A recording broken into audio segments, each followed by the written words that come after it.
Well, I think we could start. It's time.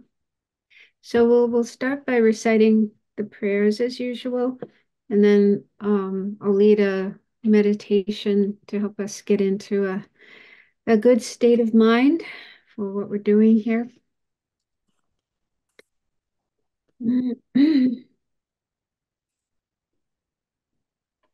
So could you make it a little bigger to see?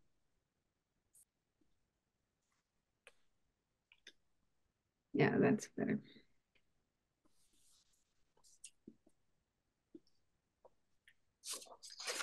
Did you want me to lead the prayers? I can. I wasn't sure. So I think Venerable Dundrup isn't coming tonight, right? Okay, so I'll lead the prayers.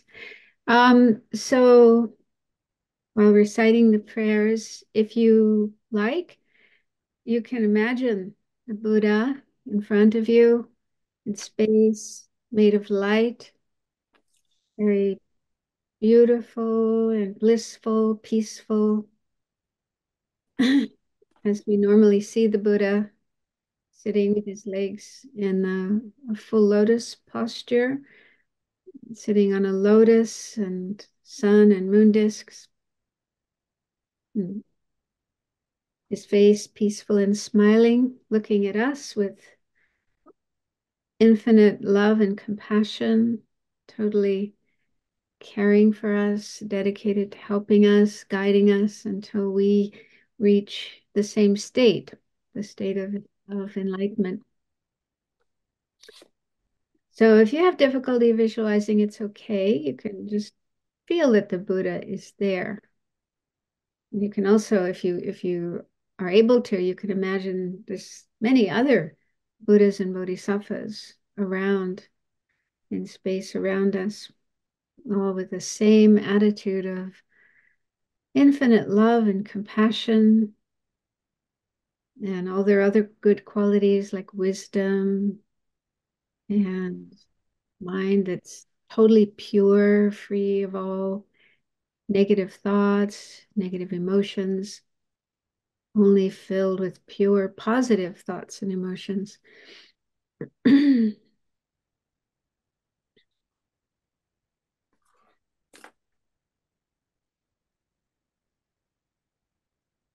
And then we'll recite together the prayer of refuge and bodhicitta 3 times. I go for refuge until I'm enlightened to the Buddha, the Dharma, and the Supreme. by the merits I create through listening to the Dharma, may I become a Buddha to benefit all sentient beings.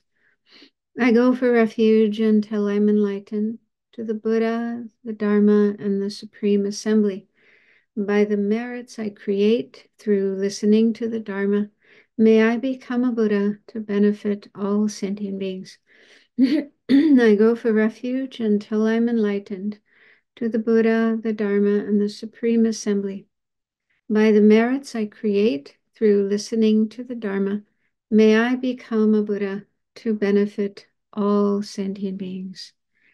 And then the four immeasurable prayer helps us increase that feeling of concern for other beings and the wish to help other beings. May all sentient beings have happiness and the causes of happiness. May all sentient beings be free from suffering and the causes of suffering. May all sentient beings be inseparable from the happiness that is free from suffering. May all sentient beings abide in equanimity, free from attachment for friends and hatred for enemies. And then the seven limb prayer contains practices for um, purifying non-virtue, negative energy, and increasing our virtue, our positive energy. Reverently, I prostrate with my body, speech, and mind. I present clouds of every type of offering, actual and imagined. I declare all my negative actions accumulated since beginningless time and rejoice in the merit of all holy and ordinary beings. Please remain until the end of cyclic existence and turn the wheel of Dharma for living beings. I dedicate my own merits and those of all others to the great enlightenment. In the mandala offering, we offer the whole universe, everything beautiful, pleasing, and precious, transformed into a pure land, offered to the Buddha with the wish that all living beings could enjoy the pure land. This ground anointed with perfume, strewn with flowers, adorned with Mount Meru, 4 continents, the sun and the moon. I imagine this as a Buddha field and offer it. May all living beings enjoy this pure land. Idam Guru Ratna Mandala Kamneyatayami. And so now imagine that light is flowing from the Buddha into you and completely filling you from head to toe, every cell, molecule, atom of your body, totally filled with blissful, pure light.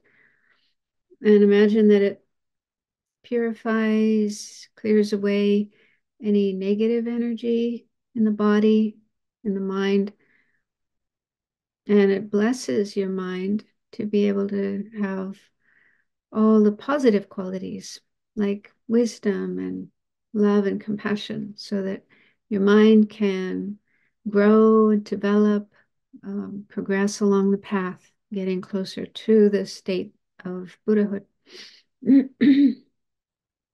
So do that visualization while we recite the Buddha's mantra 3 times.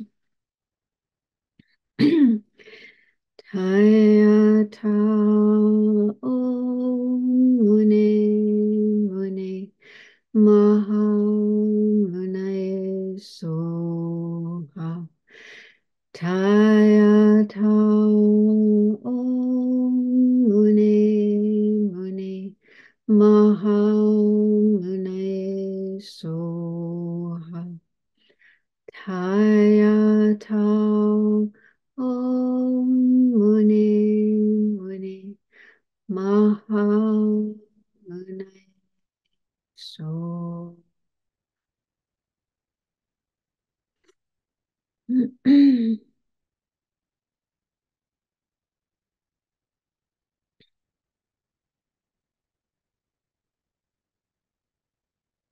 Okay, so now let's do some reflection on some of the things I talked about last week.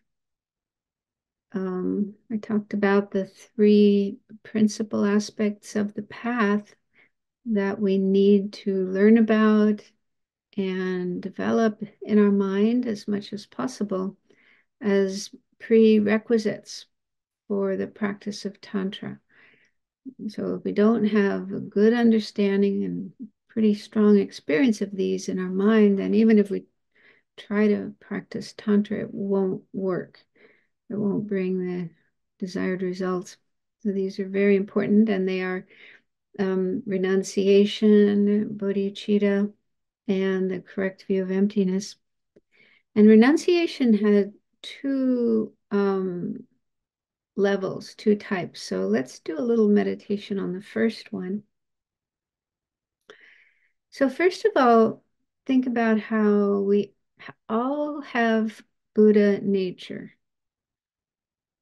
meaning that we have the ability, the potential to become completely free of all obscurations in the mind, all defilements, all suffering, all causes of suffering, delusions, karma. So we can become completely free from these and fully perfected in all positive qualities like compassion, loving kindness, joy, equanimity, wisdom, and so on. So we have that potential. See if you can accept that.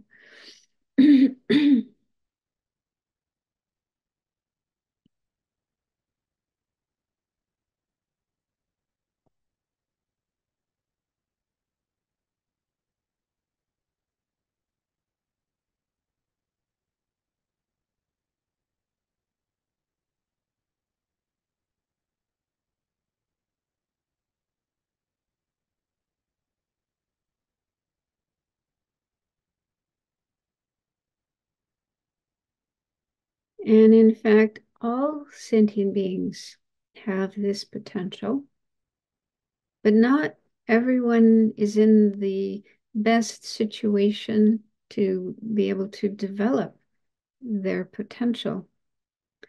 And as human beings, having a precious human life, we have the most ideal, conducive conditions to be able to recognize our Buddha nature and start developing it. See if you can accept that and have a sense of joy about this really wonderful, precious opportunity that you have.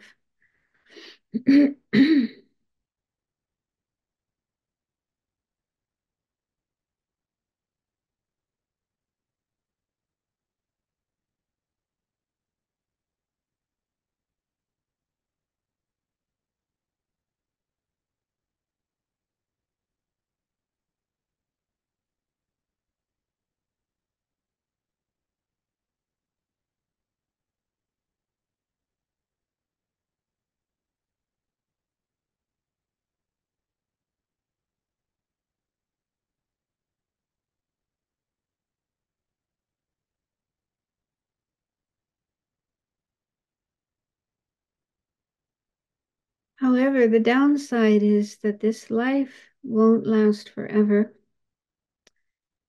We're getting older every day, every minute, every second. And at some point, our life will come to an end. We will die and lose this precious opportunity. And it's also not sure where we will find ourselves next after death. There's different places that we could be reborn.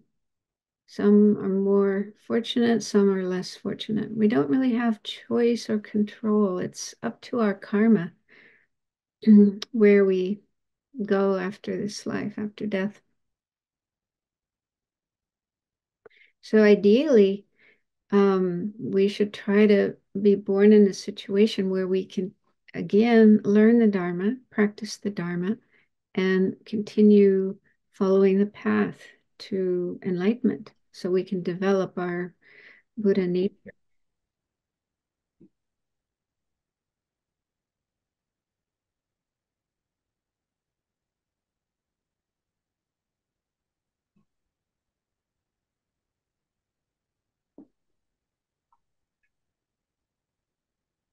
But that won't happen just by wishing for it.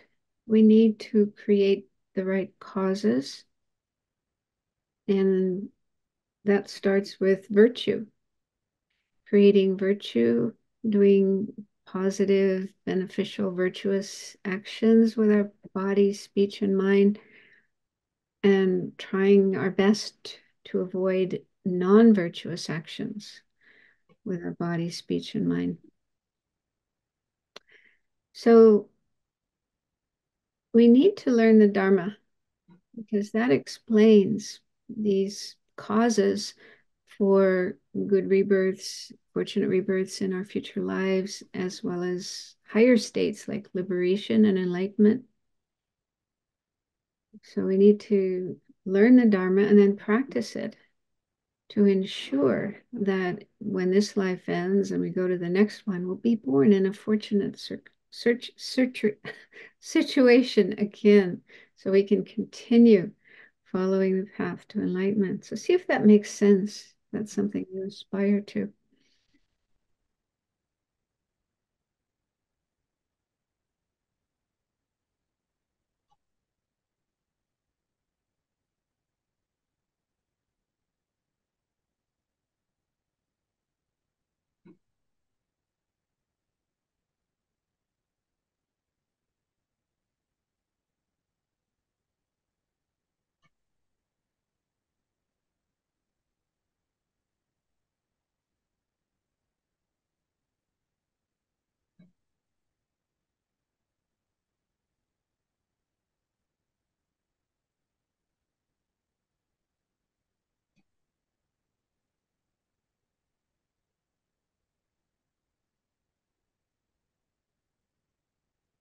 But then one hindrance or obstacle to being able to use our life to practice Dharma and create the causes for these good situations in the future. One obstacle is attachment to the things of this life. And a good way of understanding that is in terms of the eight worldly dharmas or eight worldly concerns, being attached to material gain, to sense pleasures, to reputation, what other people think of us, to fame, wanting to be famous, attachment to those four things, and then having aversion to the opposite, loss, unpleasant experiences, bad reputation, and being unknown. So if we are clinging to these things, obsessed with these things, regarding them as really important, running after them, chasing after them, then that can cause us to waste our time, waste this precious life that we have, such that instead of using it to practice Dharma and create causes for, better situations in the future and enlightenment, we're creating the cause for just more suffering, more samsara. See if that makes sense.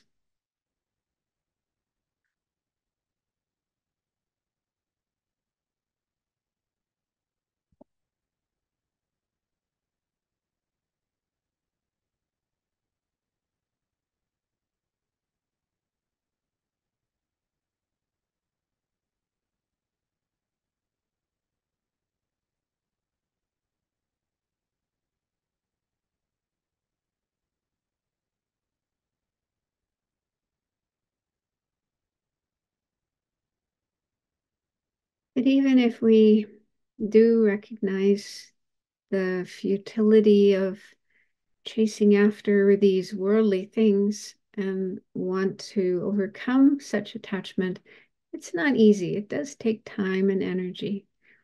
But we can do it gradually by just contemplating these points that we went through just now, like our, having this precious human life, but how it's not going to last forever. It will end at some point. We don't know when that's going to happen. And so then really using this life in ways that are meaningful and beneficial rather than just chasing after worldly things and then wasting our life.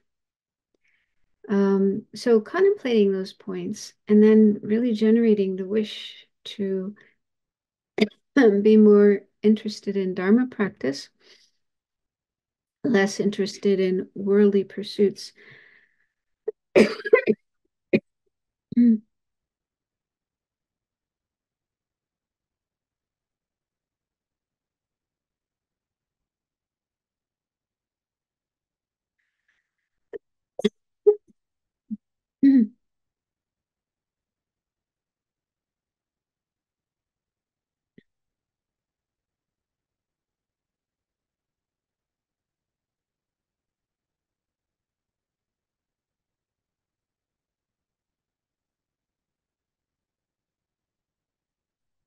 Okay, so you can come out of the meditation and open your eyes.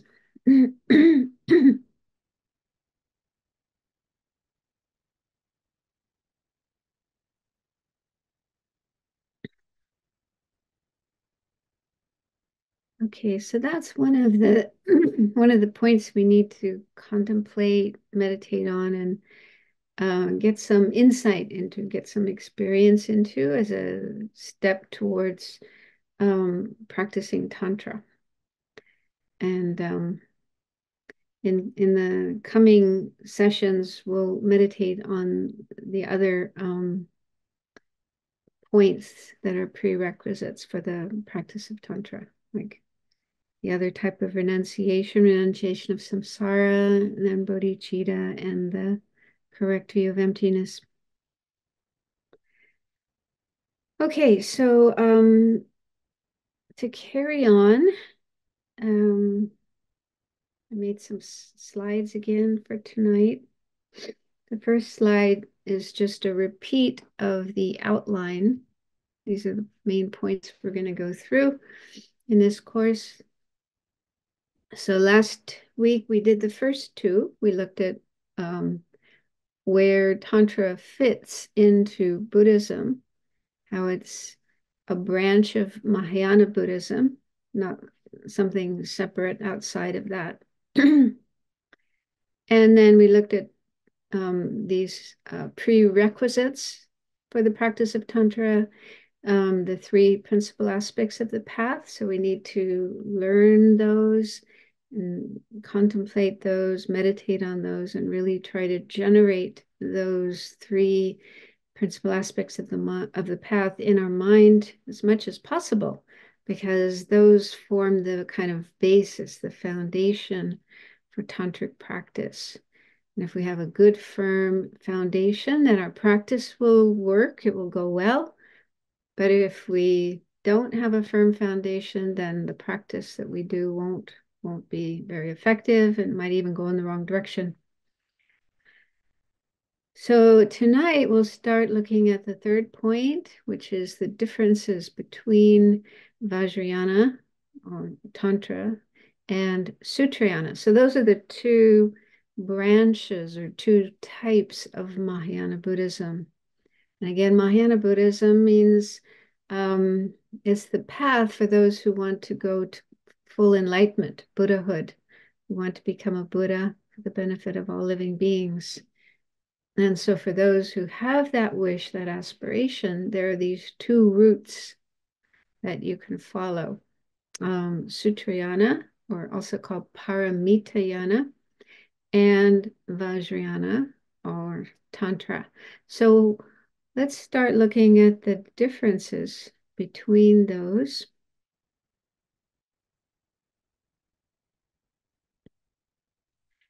We'll first look at how they don't differ. Okay. And this is this explanation is found in Lama Tsongkhapa's text called the Great Treatise on the Stages of Tantra, Ngarim Chenmo.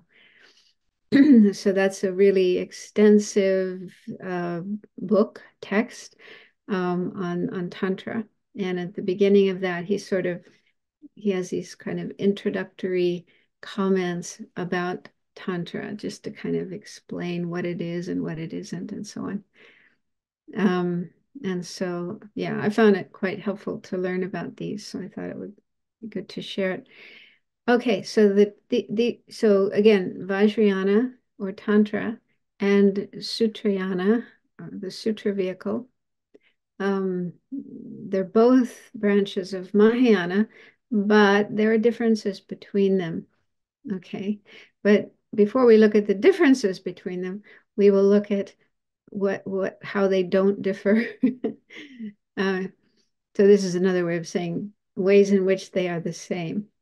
Okay.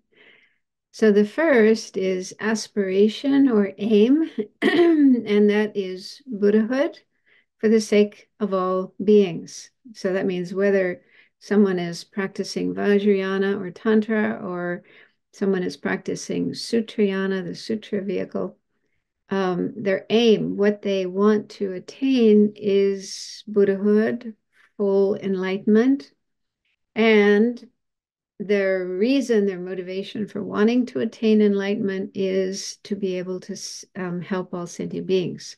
So they need to have that motivation, that altruistic motivation of bodhicitta.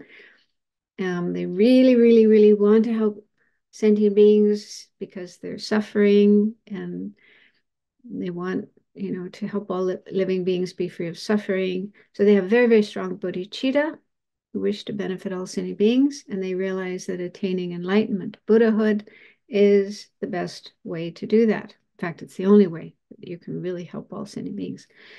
So both of those branches of Mahayana have that same aim, goal. And second, Those two do not differ in terms of the type of enlightenment that is attained. So some people might have that idea. They might think that if you practice Tantra, you will attain a different enlightenment than if you practice Sutra. So that's not the case. So both of them lead to the same goal, the same state of enlightenment or Buddhahood. And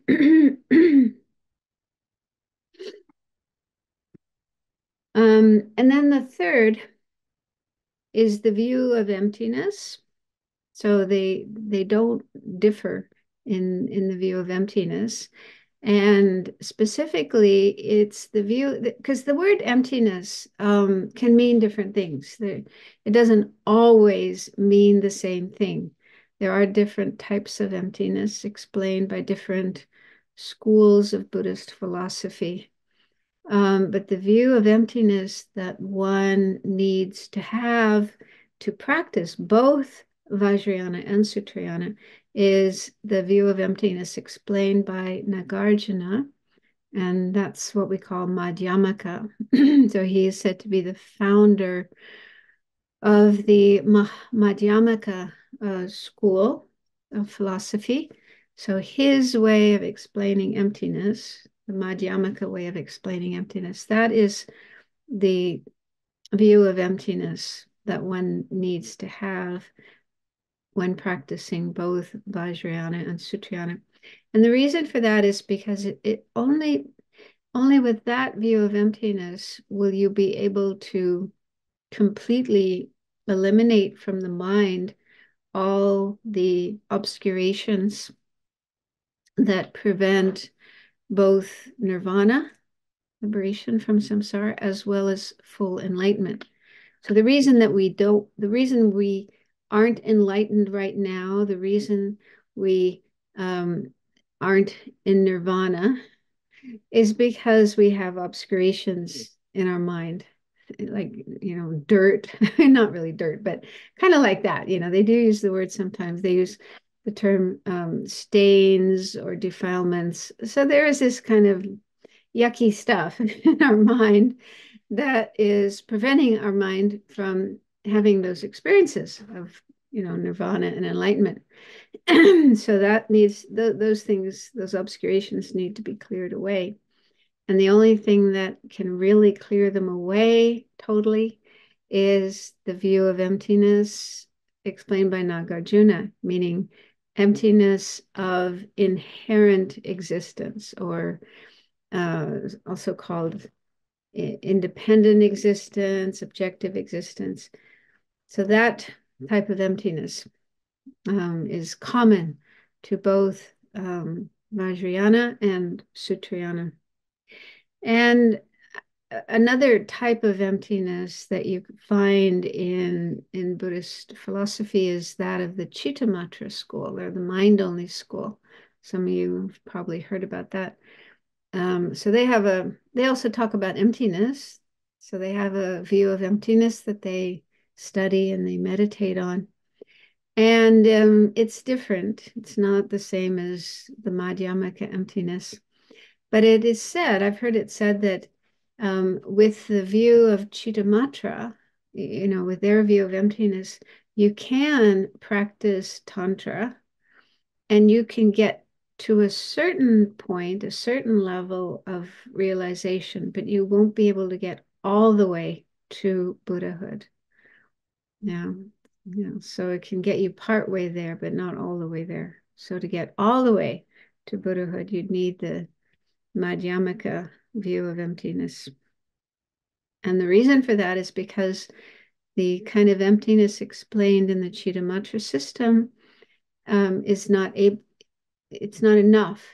Realizing that isn't enough to be able to eliminate the obscurations in the mind totally. Okay, then number 4, the main paths practiced are method and wisdom, 6 perfections. So this means that both branches of Mahayana, Vajrayana and Sutrayana, um, they don't have different paths, main paths. Okay, so both of them have both of them involve method and wisdom. Um, and there's different ways of explaining method and wisdom.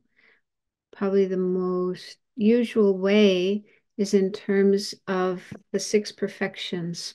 So it said that method in general means developing bodhicitta and working for the benefit of sentient beings through practicing generosity and so on.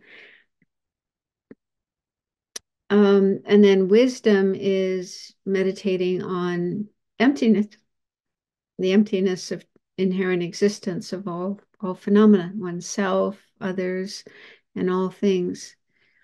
Um, and so that's in general what method and wisdom mean. And there, you've probably heard the analogy that they are like the two wings of a bird. Just as a bird needs two wings to fly, a bodhisattva, someone who wants to become enlightened, needs those two wings of method and wisdom to be able to reach enlightenment. And then the six perfections is another way of explaining method and wisdom. So one way of dividing method and wisdom between the six perfections is that the first five perfections are included in method. And then the sixth perfection, which is the perfection of wisdom, then that is wisdom. So that's one way of explaining it. There's another way where it says that the first four perfections are method, and the last two are included in wisdom, because the last two perfections are concentration and wisdom, and you need to have very, very strong concentration to be able to develop your wisdom to the point where it can eliminate the obscurations in the mind. Anyway, there's different ways of explaining it, but basically the point here is that both in Vajrayana and in Sutrayana, practitioners have to practice method and wisdom, and they have to practice the six perfections, all six perfections. So that's, just in case somebody thinks that, oh, if you practice Tantra, if you practice Vajrayana, you don't need those other things that the bodhisattva practices. You don't need, bodhicitta and the six perfections. Yeah, you can do without those. No, you can't. And within Vajrayana, there are certain practices that you don't find in Sutrayana. We'll look at those later, and they're more on the side of method, on the method side of the path. So there's certain methods in Tantra that are kind of unique to Tantra, but they're still included in method of those two divisions of the path.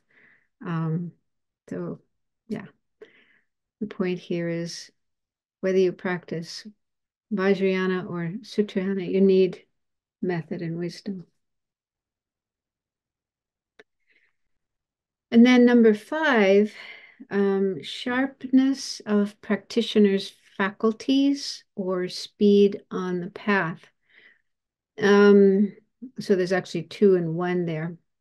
And so they have this expression, sharp faculty as opposed to dull faculty, with regard to practitioners. And when you first hear that, you come across that expression, you might think it has to do with intelligence, that there's some, practitioners who are sharp and very intelligent, and others who are dull and not so intelligent.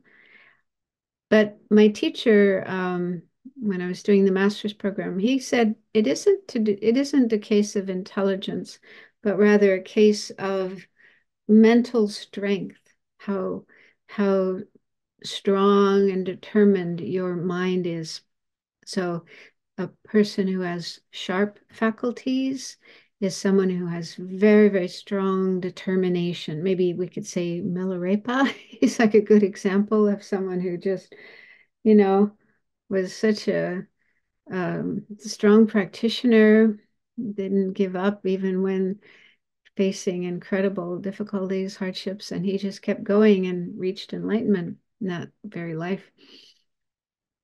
And then dull faculty would be not so determined, maybe a little, I don't know if lazy would be the right word, but yeah, just a bit lacking in that kind of strong energy and determination. Okay, so yeah. So Vajrayana and Sutrayana are not different in terms of the sharpness of faculties, meaning that within both of those two branches of Mahayana, you can find differences in people's faculties. So within Sutrayana, for example, there are some practitioners who are sharp faculty, others who are dull faculty. And also within Vajrayana, there's some who have sharp faculties and some who have dull faculties, some who practice really, really hard and others who are maybe take it a little more easy. Okay, so that's not one way of determining differences between those two branches. And likewise, speed on the path, meaning how quickly you progress on the path and reach your goal. So that's also not a way of differentiating Vajrayana and Sutrayana,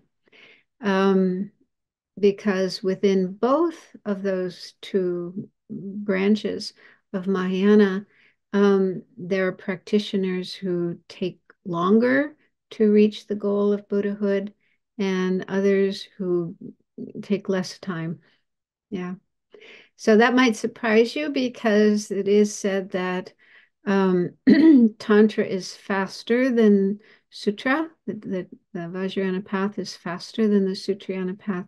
But that's not true in every case because we'll look later at the different classes of Tantra. And it's actually only the fourth class, highest yoga tantra, that is faster, that contains very special methods for reaching enlightenment more quickly, whereas the other classes of tantra um, take the same amount of time as Sutrayana, 3 countless great eons. So not every class of tantra, not every type of tantra is faster. Yeah. Um, but also I think it depends on practitioners. Yeah. Uh, there are some practitioners who might, like Milarepa, they practiced Tantra and they reached enlightenment very, very quickly. Whereas another practitioner might take many lifetimes. Okay. So, yeah. So anyway, those are points which are not the way of distinguishing or differentiating Sutrayana and Tantra. And looking at these points should make it clear to us that Tantra is practiced in order to attain Buddhahood, not for some other goal, but Buddhahood only, and for the benefit of all sentient beings. So, not just for one's own sake, enjoyment, and so on. So, yeah, so we need the correct motivation. And also, Tantra is practiced with the view of emptiness, as explained by Nagarjuna, meaning the Madhyamaka view. And when you practice Tantra, you can't skip the 6 perfections. You do need to practice all of those and have method and wisdom.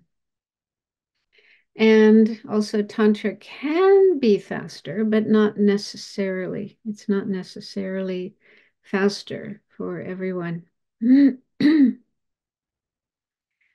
Okay, so then the next slide will look at how they do differ. What are the differences between these two? And mainly, they differ in terms of method, on the method side of the path. There are certain methods found in Tantra and Vajrayana that are not found in Sutrayana. And these methods, yeah, let me just explain in case some of you are not so familiar with the attainment of enlightenment. We talk about different kayas or bodies of a Buddha. So when a person attains enlightenment, they attain a number of kayas or bodies, and there's different ways of enumerating these kayas. You can explain them in terms of 5 or 4 or 3 or 2. Okay, so let's do the simplest one, the 2 kayas. So the 2 kayas are rupa kaya or form body and dharmakaya or truth body. And the dharmakaya mainly refers to the Buddha's mind, omniscient mind that's fully purified of all faults and negativities and fully developed in all good qualities. So like the most perfect pure state of mind that exists, and it's omniscient. It sees all phenomena, all conventional truths, all ultimate truths, whatever exists every moment. So that's the Dharmakaya. The Dharmakaya also includes the emptiness of the Buddha's mind, the true nature, the emptiness of inherent existence of the Buddha's mind. So that's also included in the Dharmakaya. And then the Rupakaya or form body refers to ways that the Buddha can emanate, appear in different forms to help sentient beings, because that's the whole purpose. The whole purpose of reaching enlightenment is to help sentient beings. So how do you help sentient beings? If you just remain in the Dharmakaya, this omniscient, enlightened mind, that's not going to help sentient beings because they can't see you, they can't perceive you, they can't connect with you in any way. Only other Buddhas are able to see the Dharmakaya, to be aware of the Dharmakaya, but ordinary unenlightened beings can't. And so to be able to help sentient beings, Buddha's mind, Dharmakaya mind, manifests in different forms to help different beings at different levels of their development. And so that's what's referred to as the Rupakaya, form bodies. And so it's said that the Dharmakaya is for your own purpose, is for the purpose of the one who reaches enlightenment. You have accomplished, you've done the best you can possibly do for yourself. You've completely eliminated all your obscurations, suffering, causes of suffering, everything. So everything negative has been eliminated and every good quality has been perfected. So you have accomplished your own purpose with the attainment of the Dharmakaya. And then to accomplish the purpose of others, you have the Rupakaya, the form bodies that you can send out all over the universe and help all the sentient beings get out of suffering, get to enlightenment. So the attainment of Buddhahood then requires, or you need both of those, Dharmakaya and Rupakaya. And and going back to method and wisdom, what we were looking at in the last slide, the method side of the path is the main cause for attaining the Rupakaya, the form bodies. Okay, so in order to have the Rupakaya, you need to practice method. Okay, you need to do those practices to be able to have the Rupakaya. And then wisdom, the wisdom side of the path, that is practiced to attain the Dharmakaya for your own purpose. And so that's another way of explaining why it's necessary to have both method and wisdom. If you miss out on one of those, you won't be able to achieve those two aspects of enlightenment, the Dharmakaya and the Rupakaya. Okay, so I hope that makes sense. So going back to how Vajrayana and Sutrayana differ, they differ not so much in on the wisdom side of the path, because on that side, both Vajrayana and Sutrayana require that you develop the wisdom directly realizing emptiness, meditate on that, use that to eliminate the obscurations in the mind, and that will enable you to attain the Dharmakaya, the truth body. And the method side of the path does include developing bodhicitta, practicing giving, and so on, the first 4 or 5 perfections. And then by practicing that, you attain the Rupakaya. You're creating the cause for the Rupakaya. But in Tantra, there are certain practices on the method side of the path, certain methods that aren't found in Sutrayana and that make Tantra more powerful and in some cases more speedy, more swift, more efficient for the attainment of enlightenment. So that's what we're looking at here. What are the differences between Vajrayana and Sutrayana? So in Vajrayana or Tantra, there are these special practices. So the first one says developing wisdom and method in one consciousness. This is a little maybe hard to understand. I'll try to explain it. I hope it makes sense. And so again, whether you're practicing Vajrayana or you're practicing Sutrayana, your goal is enlightenment. And if you want to attain enlightenment, you have to have both wisdom and method. And in the Sutrayana, the way that you practice method and wisdom is that you alternate. At different times, you practice wisdom and you practice method. So you may have heard this before. A bodhisattva following the sutra path will, at certain times, they meditate on emptiness. They develop their understanding of emptiness. First, they get a inferential, conceptual understanding of emptiness. They continue meditating, and eventually it becomes a direct, non-conceptual realization of emptiness. And that's the thing that can eliminate the obscurations in the mind. So they keep meditating on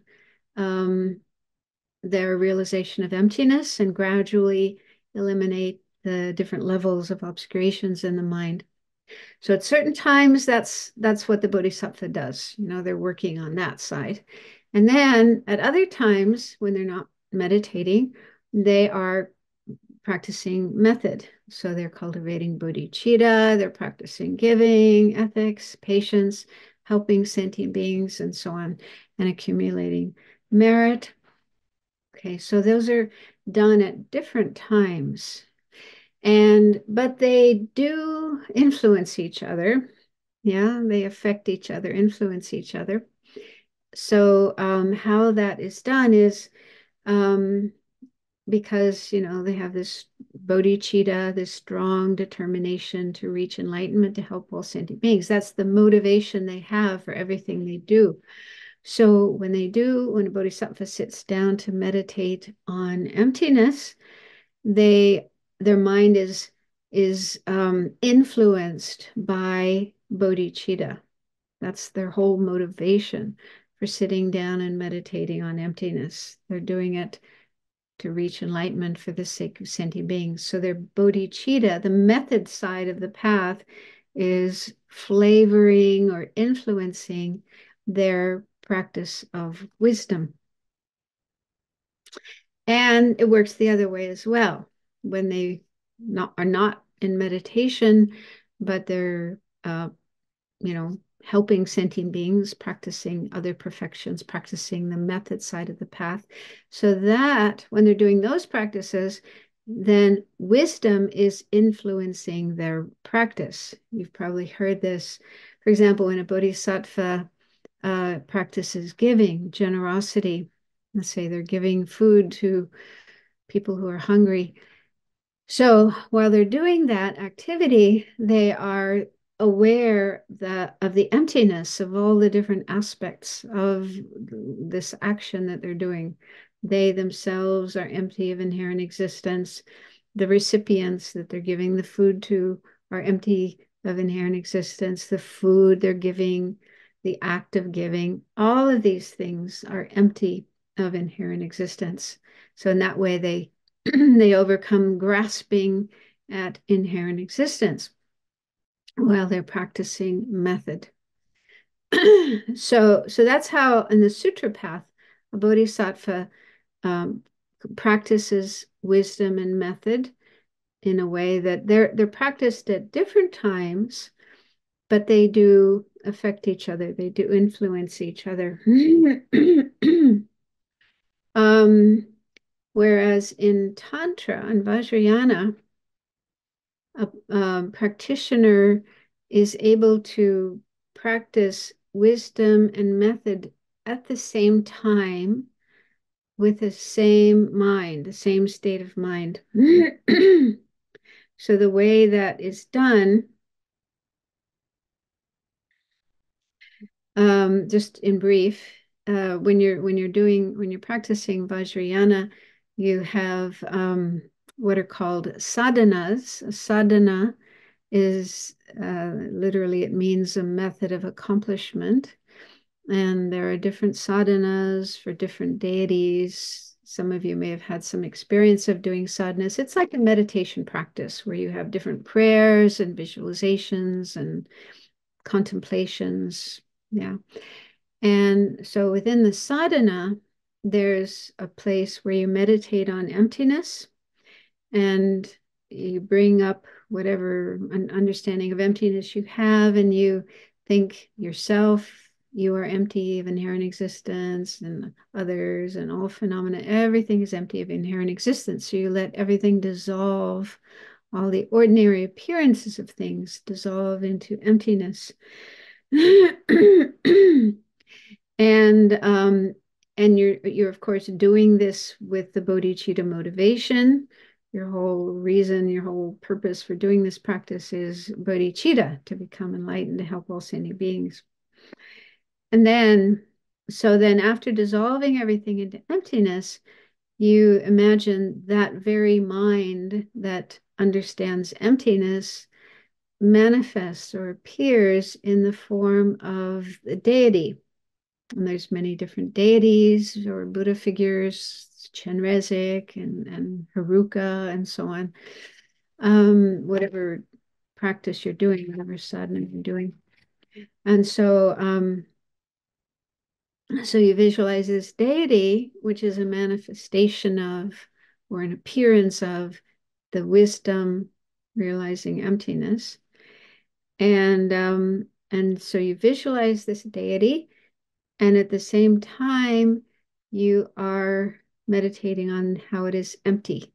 It's empty of inherent existence. So that's just, a brief explanation. But it said that state of mind where you're visualizing the deity and simultaneously meditating on its emptiness, aware of its emptiness of inherent existence, that one state of mind combines both method and wisdom. So you're able to have those two essential aspects of the path together simultaneously in one mind.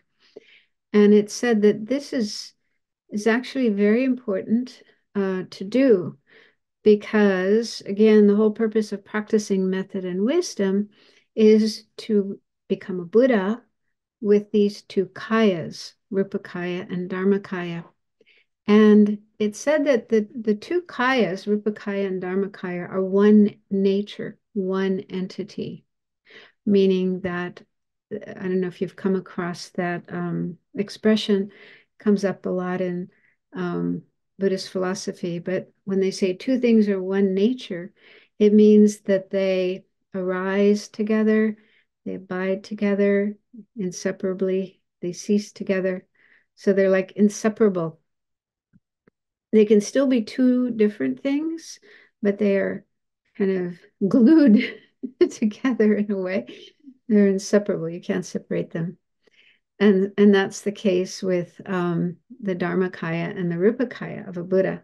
So when you become a Buddha, you have the Dharmakaya, you have the Rupakaya, and those two things are one nature. They're actually inseparable. And so that's the goal. That's the result that you're aiming for. And so to be able to have, to create the cause for that, according to the Vajrayana philosophy, you need to, the cause that you're creating, the practices you're doing to achieve that also need to have method and wisdom together in one package, you might say, one nature. Something like that. I don't fully understand it myself, but that's what it said. And in that way, the cause that you're creating, this practice where you have method and wisdom together in one mind, that cause is concordant with the result that you're trying to attain, Buddhahood, with the two kayas that are one entity or inseparable. And so they say this is why Vajrayana is more powerful and can be faster, a faster way to achieve enlightenment, this ability to combine those two main aspects of the path, wisdom and method, in one state of mind, have them together simultaneously in one state of mind. So they say that's a more powerful way of practicing than in Sutrayana, where you alternate between method and wisdom, but you can't practice them together with one mind. So of course, this is talking about a quite high level of practice, because you do have to have really good understanding of emptiness so that you really do have the wisdom understanding emptiness, as well as genuine uncontrived bodhicitta as your motivation. And you also need to have quite good powers of concentration when you visualize the deity and so on. So I don't know if that makes any sense, but that's one of the main ways in which Vajrayana and Sutrayana differ. And then the second one is using delusions in the path. And this mainly refers to the delusion or affliction of desire, attachment. I haven't really, when we were studying this in the master's program, we tried to ask our teacher if there was, if it was possible to use anger in the path or other delusions. And he said he hadn't heard about that. It was mainly desire, attachment. And so within Tantra, within Vajrayana, there are practices whereby, we're human beings in the desire realm, and we have desire. Desire, attachment is just a very common state of mind that arises in us many times every day. And in Sutrayana, desire is something that needs to be overcome. It needs to be eliminated in order to follow the path and reach enlightenment. But in Vajrayana, there are special methods for using desire in the path.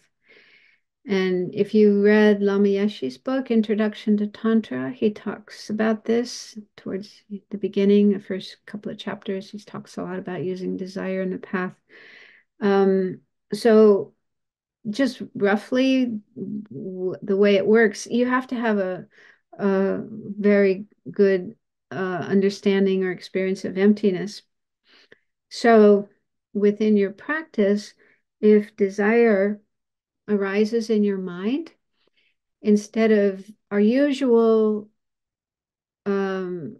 process is that we get totally caught up in the desire, carried away by the desire, and then we act on the desire. We just totally go with it. It's like our mind gets taken over by or hijacked, like our mind gets hijacked by desire.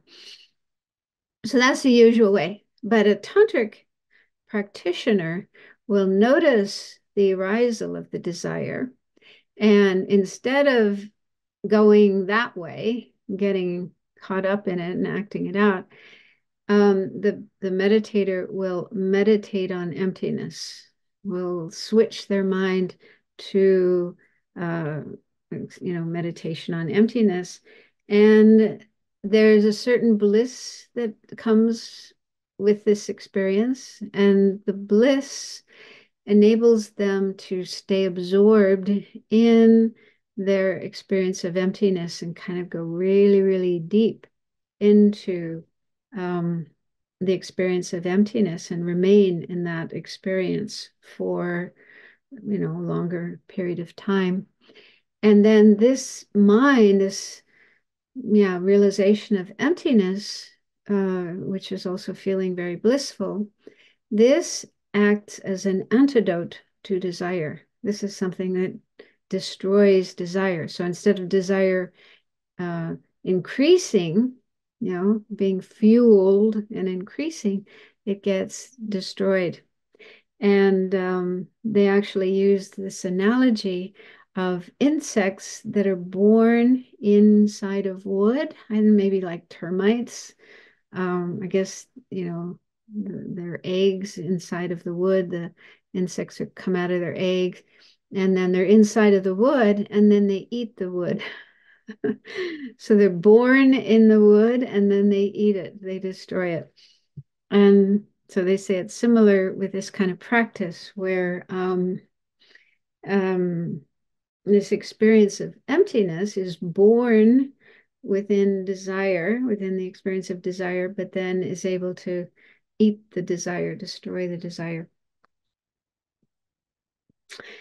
And our teacher, when we were studying this in the master's program, our teacher, Geshe Gelek, he explained that this kind of desire that's used by a tantric practitioner in their practice isn't like ordinary people's desire, which is very gross, very coarse. It's a more subtle type of desire in the mind of an advanced practitioner, someone who has a lot of experience in the path and a good experience of emptiness and also bodhicitta and so on. So it's, that's something we have to be careful about. It isn't like our usual desire for food and sex and all these kind of things. That's not the kind of desire that is used in the path. It's a very subtle desire in the mind of a person who's been practicing a long time and has cultivated very strong understanding of emptiness, as well as other aspects of the path, like ethical conduct and bodhicitta and so on.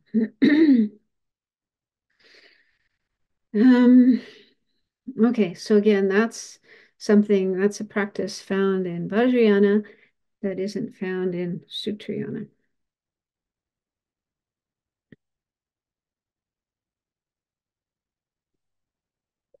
And number 3 on the list here is taking the result into the path. So, yeah, the Sutrayana approach, Sutra path, is sometimes called the effect vehicle or no, I got that wrong. Erase that.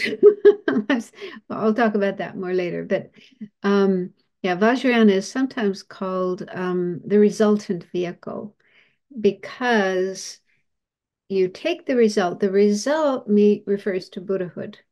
Okay, that's what we are aiming for. That's what we want to attain, the state of Buddhahood. with the two kayas. And in the sutra path, you're approaching Buddhahood. You're creating the causes of Buddhahood. That's it. That's it. Sutrayana is sometimes called the causal vehicle because you're focused on creating the cause for Buddhahood, aiming for Buddhahood. And then Tantra Vajrayana is called a resultant vehicle because you are taking the result, the state of Buddhahood, and bringing it into the path. And what that refers to is the practice of deity yoga. So deity yoga is something you find in Tantra, but you don't find it in Sutra. So there's three aspects of deity yoga.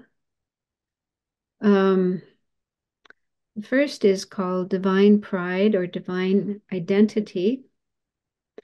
So what this involves is visualizing yourself as a deity and identifying with that. Now, the deities, like I mentioned before, there's lots of different deities in Tantra and Vajrayana.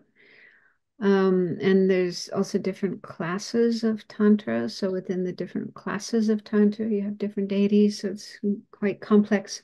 But let's just use as an example Avalokiteshvara or Chenrezig.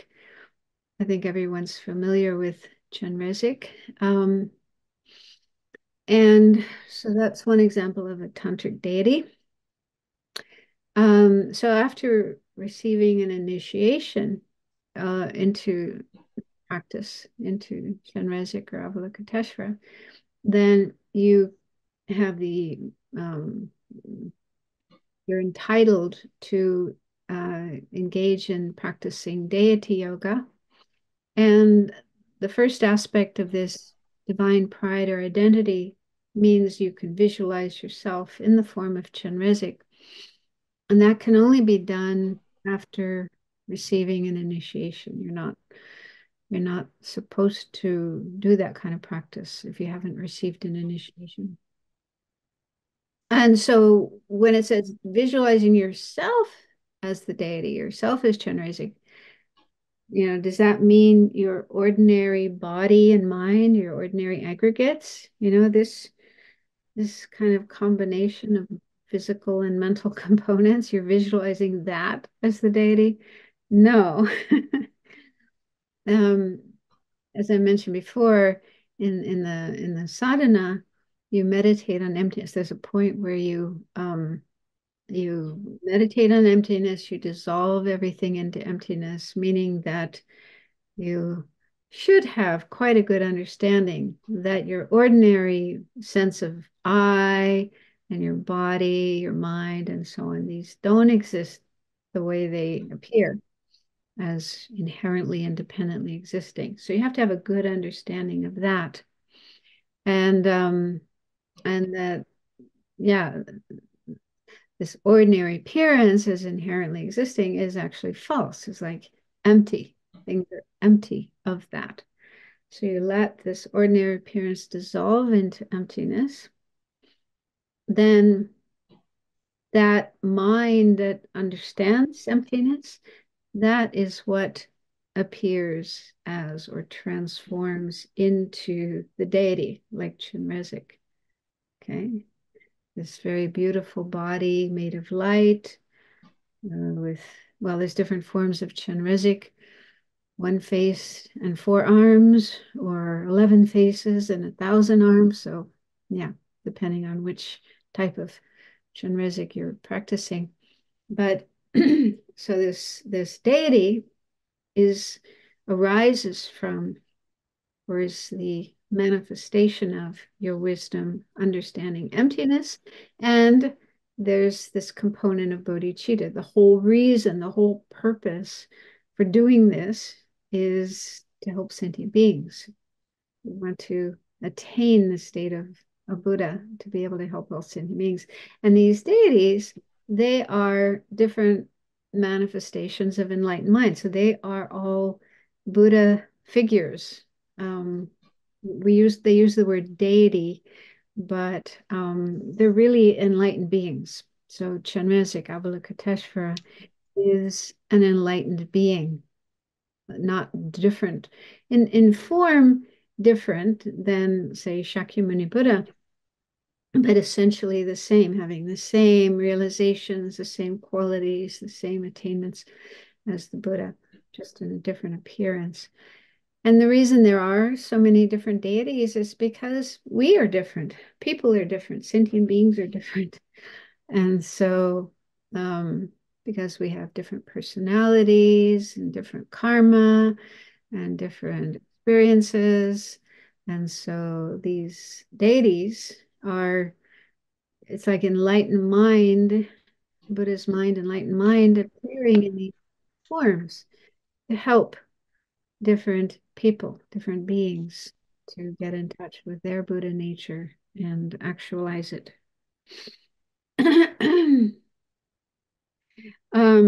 Yeah, so you meditate on emptiness and then arise from emptiness in the form of this deity. And then the meaning of divine pride or divine identity is you identify yourself with this deity.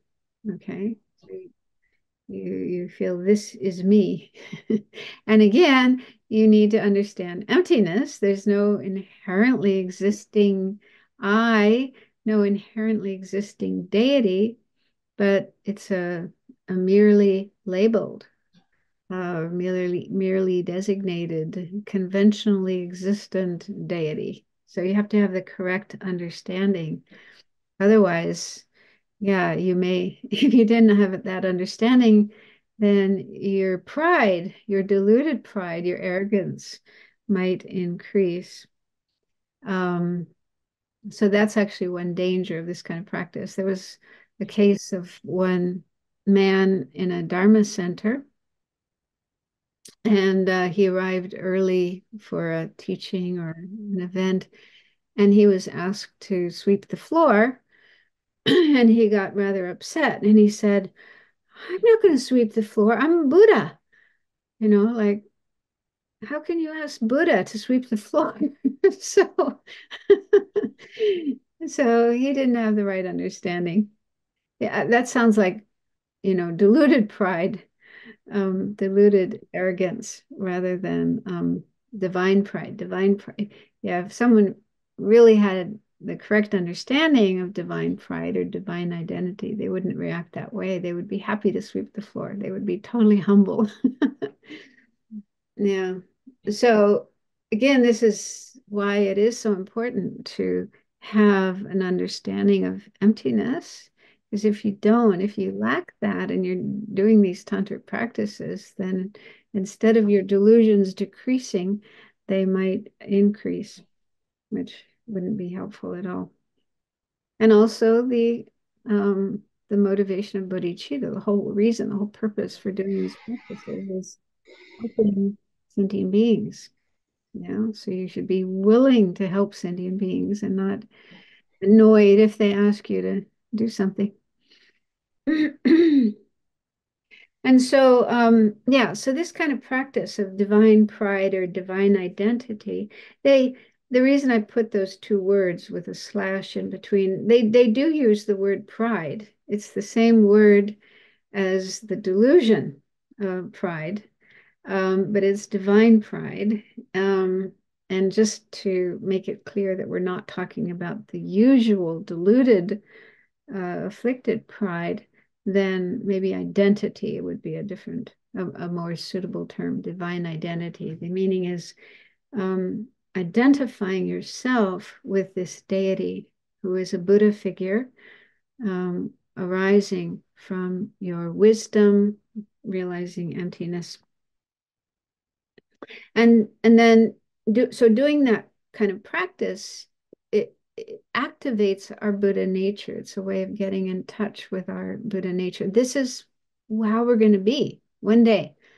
Yeah, one day in the future, we will be a Buddha. We will have that kind of form and be able to do work for sentient beings as a Buddha does. So that's the meaning of bringing the result into the path. Yeah, the result is what we're going to be in the future when we're bringing that into the path, the present situation. So it's said to be yeah, very powerful, helpful practice for getting closer to enlightenment. And you do have to, as I said, to be able to do that kind of practice of identifying yourself as the deity, visualizing yourself as the deity, you do need to have initiation. You're not supposed to do that. But there are some tantric practices, they're practices from the tantric tradition that you can do even if you haven't received an initiation. For example, you can visualize the deity outside. And like in the FPMT prayer books, there's a lot of practices that are like that, where you visualize, for example, medicine Buddha, outside, above your head, or in front of you. Vajrasattva, you visualize above your head, and so on. So in that way, you're getting some taste of Tantra, you're getting some, experience of Tantra, even if you haven't yet fully engaged in Tantra. And then number 2 is clarity. So this means that when you visualize the deity, and often there isn't just the deity, but there's surroundings. There's the mandala. You're in the middle of a mandala or in the middle of a pure land. So there's sometimes quite complex visualizations involved, and you need to have these visualizations very clear and stable. Okay, so you have to have, and of course it takes time to do that, but yeah, this is what tantric practitioners would do, especially in a retreat. You build up this visualization, you meditate on it, and try to have it as clear as possible. And have your mind free of distraction, sleepiness, dullness, and so on. And in Vajrayana, as in Sutrayana, it's necessary to develop shamatha, calm abiding. And a Vajrayana practitioner would use this kind of visualization as their object for developing shamatha. So in Sutrayana, you would develop shamatha by using a visualized Buddha, image of the Buddha in front of you, or your breath, or, there's various objects that you could use to develop shamatha. But in Tantra, you build up this visualization of yourself as the deity with surroundings, and then that is your object that you focus on, you concentrate on to develop calm abiding. And then number 3 is profundity. So this means that while you are doing this visualization of yourself as the deity, having divine pride, divine identity, and clarity, seeing it as clearly as possible, you maintain the awareness that it's empty of inherent existence. Okay, so that is to counteract grasping at things as inherently existing, which is wrong. So you need to, again, shows how important it is to have a good understanding of emptiness and be able to maintain that awareness of emptiness while you're doing the practice. So it's not easy, as you can imagine. Not easy to practice Tantra.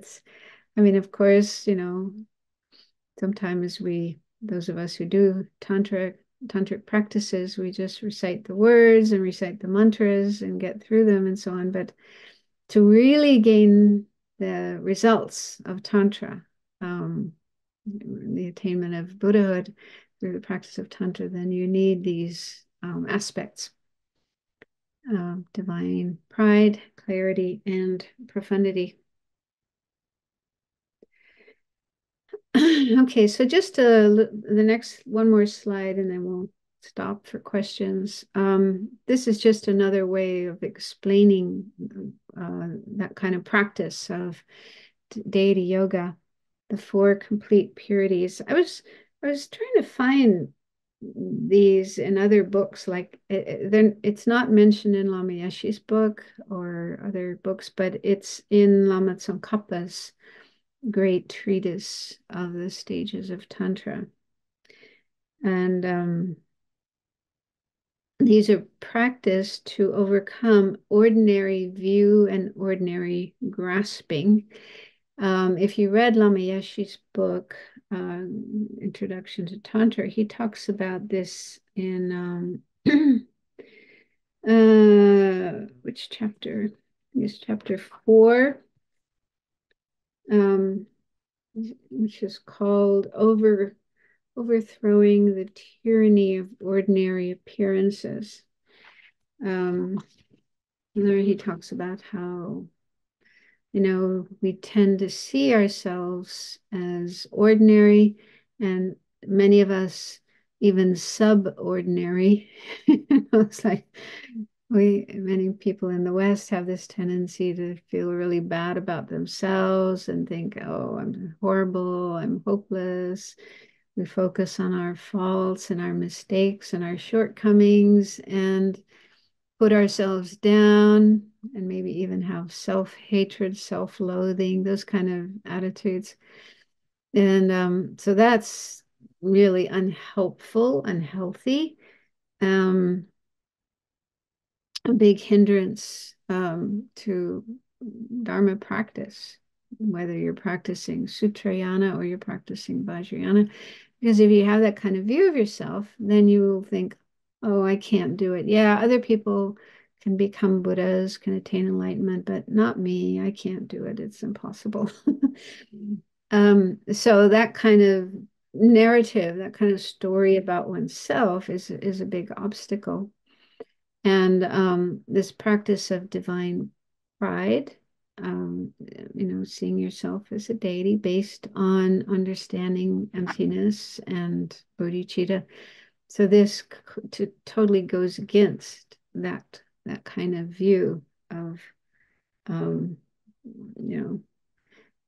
you could call it poor quality self-image. I'm horrible, I'm bad, and so on. Yeah, so within this kind of practice of deity yoga, this is like 4 different aspects of it, 4 complete purities. So the first is complete purity of environment. That means that when you're doing this practice, you imagine your environment as pure, like a pure land. In some cases, there's a mandala, like a beautiful celestial mansion made of light and jewels. And sometimes there's other deities around you as well. So that's part of the practice, is to imagine surroundings as pure. And then number 2 is complete purity of body.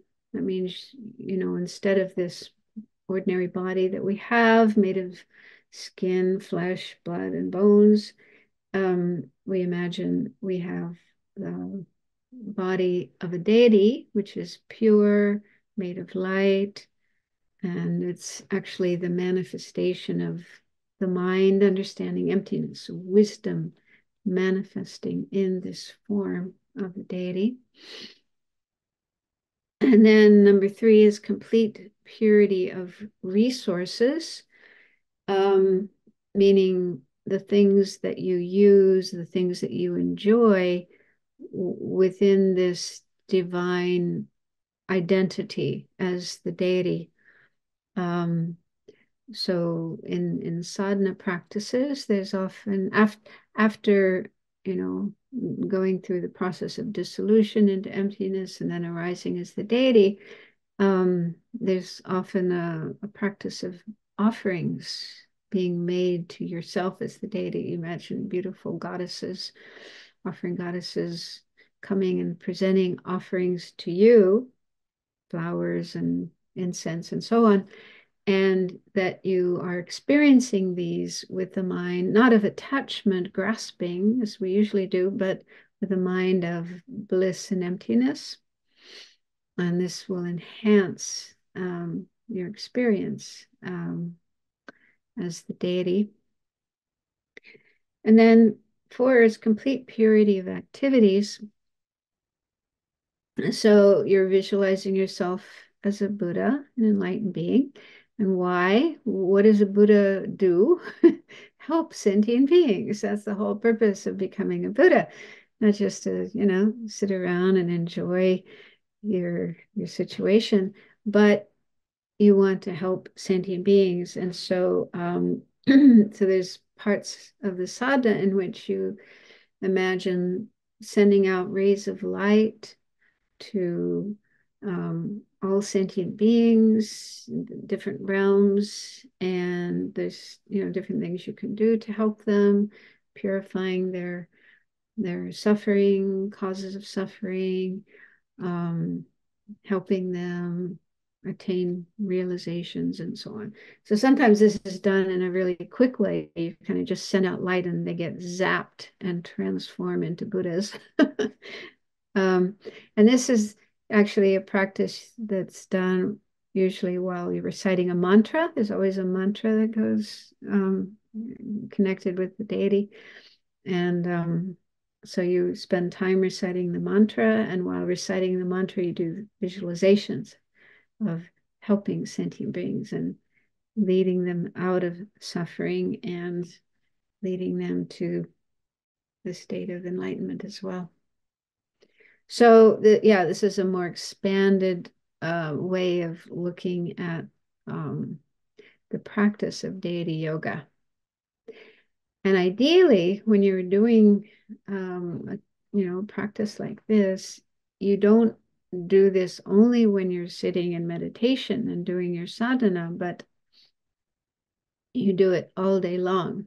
So the really proficient, advanced practitioners of Tantra, even when they're walking around, doing other things, working and so on, they would be maintaining these visualizations of themselves as the deity, the environment as a pure land, all the things they're using, like eating and drinking, are pure, giving rise to bliss and emptiness, and then,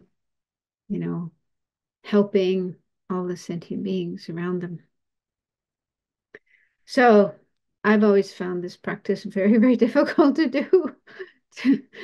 But if you're an advanced practitioner, then it would be a very efficient way of using your time and getting closer to enlightenment. And I was thinking, as I mentioned, to fully do a tantric practice, you need to receive the initiation. But Lama Yeshe and Lama Zopa, and it could be the case with other lamas as well, right from the beginning when they were teaching Westerners at Kopan and so forth, would teach us this practice of meditation practice of the Buddha. So you've probably done that practice. Shakyamuni Buddha, where you visualize the Buddha in front of you, and then do various prayers and recite a mantra. And then at the end of the practice, you have the Buddha come and dissolve into you, and then you imagine your ordinary sense of self, I, dissolving into emptiness, and then arising as Buddha, visualizing yourself as Buddha, and then sending out light to all sentient beings, purifying them, bringing them all to enlightenment. So it seems that kind of practice can be done without an initiation. I mean, Shakyamuni Buddha isn't a tantric deity, although I have heard, and I was just before class, I was looking this up online. I have heard of Shakyamuni Buddha initiations being given. I don't know if I've ever received one, but so there could be such a thing as an initiation into Shakyamuni Buddha. But within the FPMT, Lama Yeshe and Lama Zopa taught us this practice, and it's being carried on in most centers, most FPMT centers, without an initiation. So it seems like that's okay to do. And I was thinking that maybe at the beginning of next class, you're probably tired now, but next week we can do a kind of simple practice of that, just so you can get some taste of little taste of what's done in Tantra. Okay, so I'll stop there.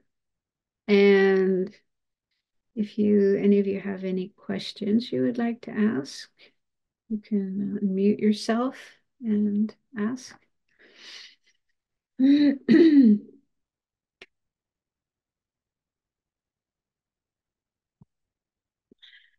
Or if you prefer, you can write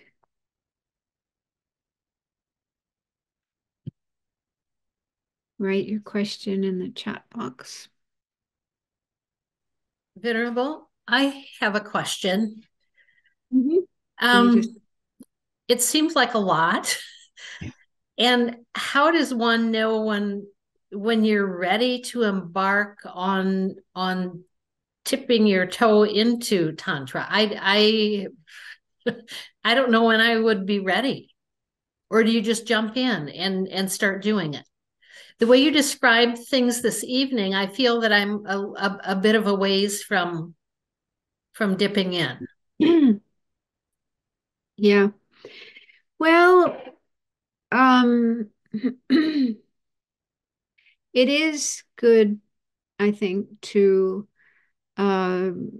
not rush into Tantra, but to really spend time learning the basics, like the Lam Rim, and getting experience of those three principal aspects of the path: renunciation, bodhicitta, understanding emptiness. Just really make sure you do understand the basics, the basic teachings, which are contained in the Lam Rim. I mean, the Lam Rim really is the foundation for tantric practice. So the more you can learn and contemplate, meditate on the Lam Rim, then the more your mind will become ready. And it's also, I just want to emphasize that Tibetans, it seems, in Tibet, everybody practiced Tantra. It was almost like unavoidable. And yeah, recently I was reading something from the Dalai Lama, and he said that, kind of like, I'm rephrasing what he said, but if somebody wants to follow the sutra path, that's fine. You shouldn't feel obliged. You shouldn't feel pushed into practicing Tantra. And in fact, one of my classmates, when I was doing the master's program, a very nice person, a monk, very good student, good practitioner. And he said, I'm a sutra practitioner. I don't want to practice Tantra. And I was like, wow, I really respected him for, taking that stance. I didn't ask him what his reasons were, but I mean, the Buddha did teach both sutra and Tantra. And so, we have the choice. We shouldn't feel obliged, like you have to practice Tantra. Or you could also think, well, right now I really want to focus more on Sutra and really get that down. And maybe sometime in the future, later on, I can do Tantra. Because sometimes what happens in meditation centers, people get really excited about Tantra. There's some high lama coming and he's going to give an initiation, and oh, you have to come. I mean, students will sometimes talk like that. They'll push others to, oh, you have to come to this. It's fantastic. It's so important. You can't miss it. So people do sometimes feel this kind of pressure, this push to take tantric initiations before they're necessarily ready. And I think that isn't right. I think people should have the integrity to know when they're ready and when they're not. It's not always easy to know that, but otherwise, you may find yourself kind of, I mean, this is definitely my experience, thrown in at the deep end. I attended my first tantric initiation after learning Dharma for only a couple of months. And it was because there was a Kali Chakra being offered by the Dalai Lama, and everybody was going. And my teacher said, "Oh, you should go." And I went, and I was not ready at all. And so I don't, I mean, I just not that I think it was wrong or bad. I think Tantra is amazing, but I definitely got into it far sooner than I should have. I should have spent more time getting to know the basics and getting my practice down. So and here at the Abbey, Sravasti Abbey, that's the culture here. I mean, there's some people who've been studying and practicing and even keeping, monastic vows for years and have not taken any tantric initiation. They really want to, you know, take their time and only do it when they're ready. So that's, yeah, based on my experience and also the experience of others, that's what I recommend is don't rush into it, take it slowly. And like I say, there are some ways you can get a feel for Tantra, like in FPMT centers. There's often practices like medicine Buddha practice or Tara practice, Guru Puja, these practices that are done at the center, and you can attend them and participate in them and get some taste of Tantra before taking an initiation. Um, and you can do also on your own. You can do in my book, How to Meditate. There's a few practices in there like Tara, where you visualize Tara in front, and sending light and reciting the mantra. So those practices you can do without taking an initiation. So that's, to answer your question, the way to get a kind of taste or feel of Tantra. You could do that in that way. And then just check, do I want to go deeper? Do I want to, go farther into this?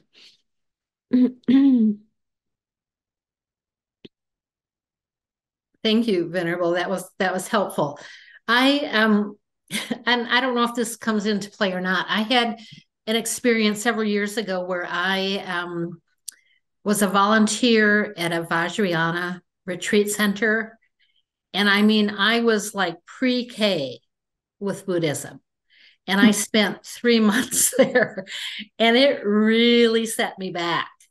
I thought, oh, I don't think Buddhism is for me. I thought it was, and I don't know if I'm still dealing with some of that, but it was like, whoa, it was way, way, way too much for me where I was at that point. Now I've advanced some, but yeah, I don't know. It did set me back. But what was too much for you? You mean All what you the were the learning? practices. Uh-huh. Okay. And it was just, I mean, to be honest, I thought this is the weirdest place where have I landed? I really did. But again, it was the wrong time for me. I didn't know what I didn't know. Yeah, yeah.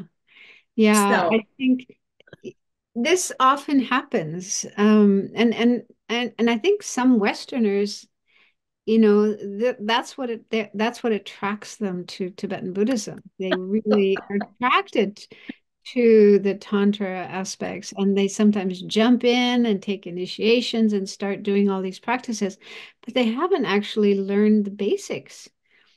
Um, Maybe they like rituals, they like the color, the magic, the mantras, being around the lamas.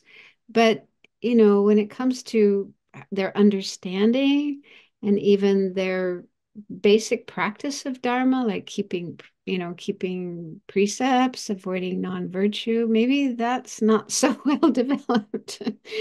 And maybe after some time they'll give it all up. It's like a phase they went through, and yeah, so yeah, so try not to follow people like that, and stay with your heart. And it's best, I think it is good to connect with teachers who do teach a more gradual way and teach the basic things, um, like the Lam Rim, Four Noble Truths, uh, taking the five precepts, living in an ethical way in your daily life, cultivating love and compassion.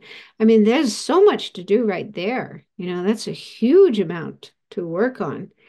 And if you don't have those things firmly in your mind, firmly in your life, in your practice, and trying to do tantric practices and all these visualizations and deities, mantras and so on it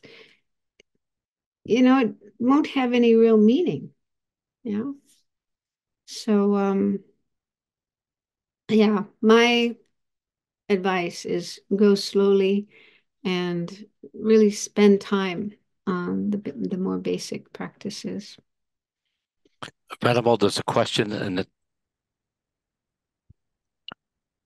Venerable, there's a question in the chat. Okay, let's Are the see. two consciousnesses being meditated upon simultaneously also considered as being non-dual? Well, it's not two consciousnesses, it's one consciousness. um yeah, I mean, I'm definitely not at that point where I can do that. But how they describe it is, um, first you meditate on emptiness. So you have this mind that is wisdom, a wisdom mind that understands emptiness, experiences emptiness. And then that very mind is what arises in the form of the deity. So you're visualizing the deity, and understanding that it's empty, empty of inherent existence. So you're able to have two things together at the same time with this one mind, which is the mind of wisdom, but also that wisdom appearing as a deity. That's how it's explained. Like I say, I'm not able to do that because I don't have that kind of wisdom, but Is that practice. kind when we think of it in that perspective, the term non-dual, would that relate to that? Is that kind of the same definition? There's Well, the word non-dual can have different meanings. Doesn't always mean the same. Um, for example, it's usually used in Madhyamaka philosophy when you have a direct non-conceptual realization of emptiness, when a meditator is directly realizing emptiness. Um, it's said that at that time, they it seems as if their mind is merging with emptiness, and there's no sense of a subject over here and emptiness over there, but rather mind realizing emptiness and emptiness itself merge. They say it's like when you pour water into water, you can't distinguish anymore one water and the other water. So there's no distinction of mind and emptiness, but just one experience. So that's kind of the ultimate meaning of non-duality in Buddhist philosophy. But the term non-duality can also have other meanings in other contexts. So I'm not 100% sure. I'll try to look that up and see if um, when you're doing deity yoga, if it's non-dual or not. I mean, I think that's what you're aiming for. You're aiming for, but it's only possible when you've had that direct realization of emptiness. Only then do you really have non-duality. Up until then, there's always some duality involved. That's my understanding. But I'll see if I can find more information about that. But you do have to be careful about that term non-duality, because also outside of Buddhism, there are other schools, Hindu philosophy, that use the term non-duality. But I think what they mean by it and what Buddhism means by it are different. And then even within Buddhism, different schools of Buddhism would use that term differently. So just to be careful about that term, that every time, it doesn't mean every time you see non-duality or hear non-duality, it's all talking about the same thing. You have to check what kind of non-duality are you talking about there. Thank you. Yeah.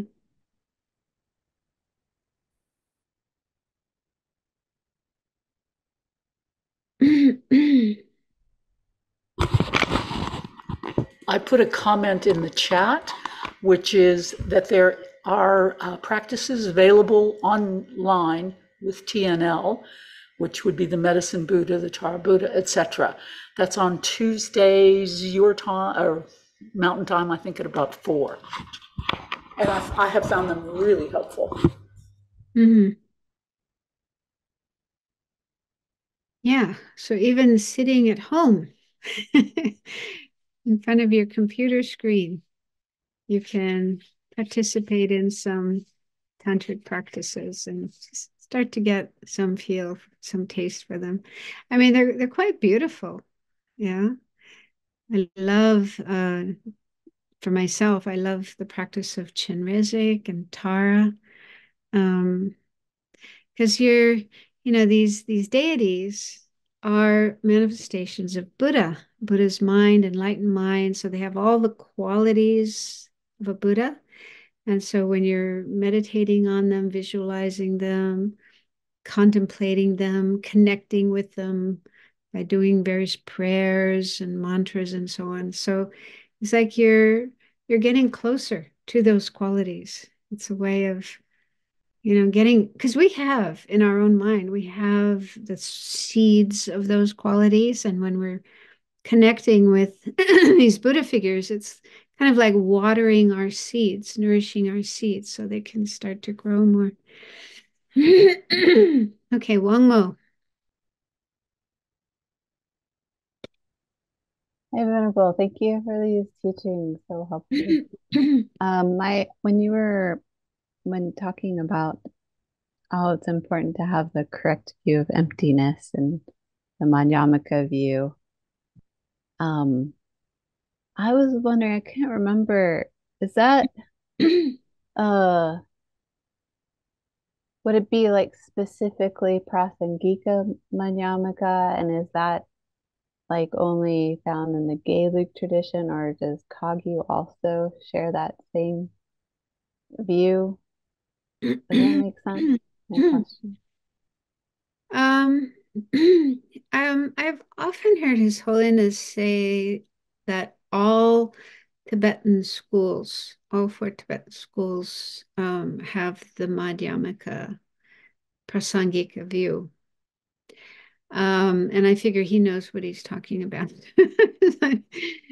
I haven't really had I haven't had opportunities to study the other schools, and how they explain emptiness. There might be some differences.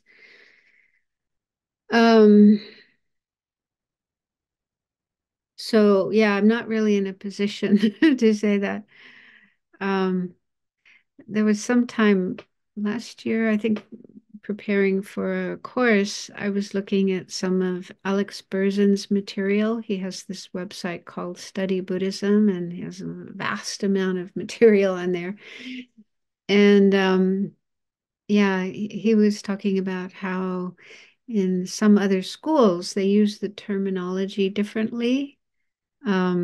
Even the names of the schools, the way they explain Prasangika and Svatantrika, they explain them differently. I can't remember exactly how it was. It seemed a little bit too much for my mind to make sense of, but yeah.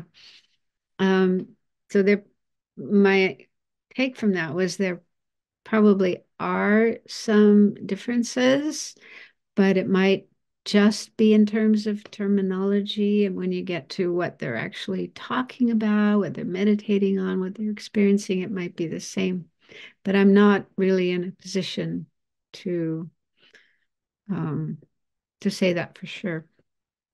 Because even just trying to understand the Galupa presentation of Madhyamaka and their different schools, that's already quite a lot.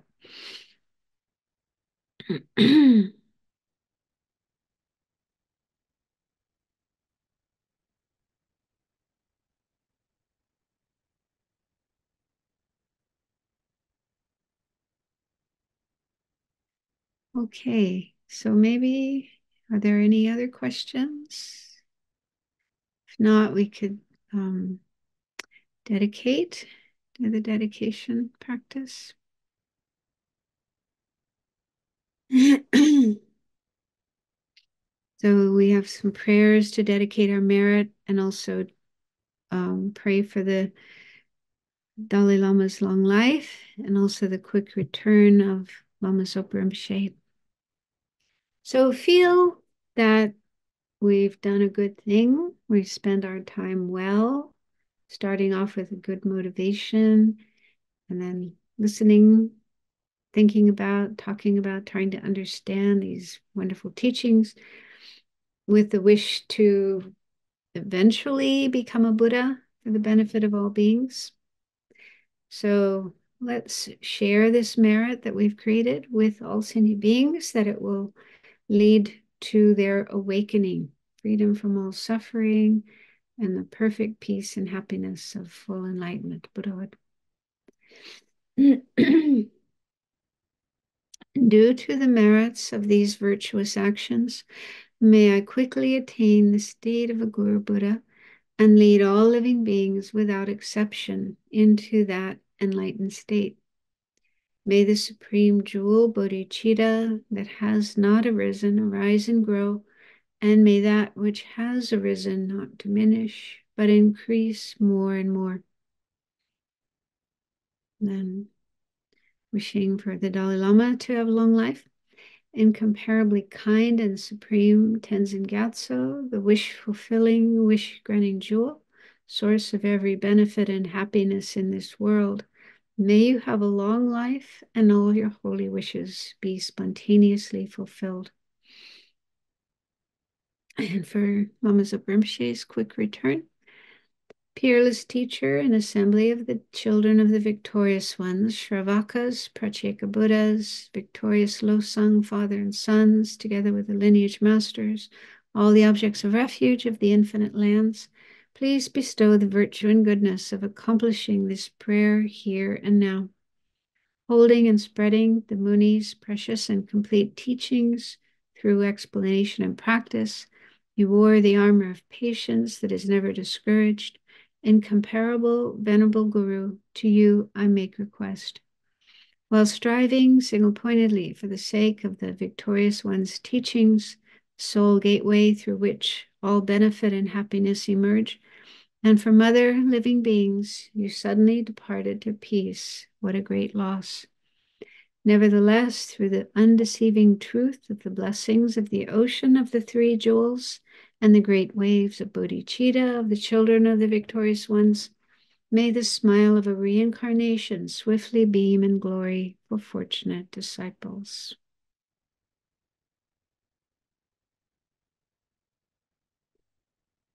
Thank you for joining. Thank you, Lou, for hosting. Thank you, Venerable. Thank you, Venerable.